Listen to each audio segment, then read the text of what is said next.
વિદ્યાર્થીઓની વારે આવી કોંગ્રેસ પાર્ટી। સૌરાષ્ટ્ર યુનિવર્સિટીના સ્નાતક કોર્સના સેમેસ્ટર 6ના પરિણામો જાહેર થઈ ગયા છે। સ્નાતક કોર્સની સેમેસ્ટર 5-6ની સપ્લિમેન્ટરી પરીક્ષા ન લેવાતા 10,000થી વધુ વિદ્યાર્થીઓ હેરાન થઈ રહ્યા છે।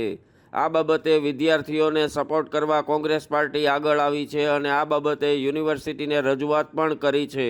રિપોર્ટર ઉમંગ કોટાક। ઘોડા છૂટી ગયા પછી તબેલાને તાળા મારવા જેવા હાલ જોવા મળ્યા રંગીલા રાજકોટમાં। પ્રાપ્ત વિગત મુજબ રાજકોટ અગ્નિકાંડ બાદ મનપા એક્શન મોડમાં આવી ગઈ છે અને રાજકોટની તમામ જગ્યાઓ પર સઘન ચેકિંગ ઝુંબેશ ચલાવી રહી છે।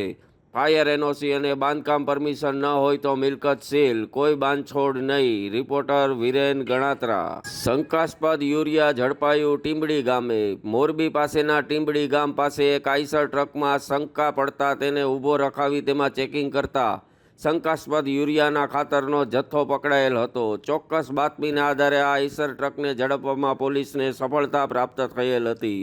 રિપોર્ટર સાહિલ સાગઠિયા।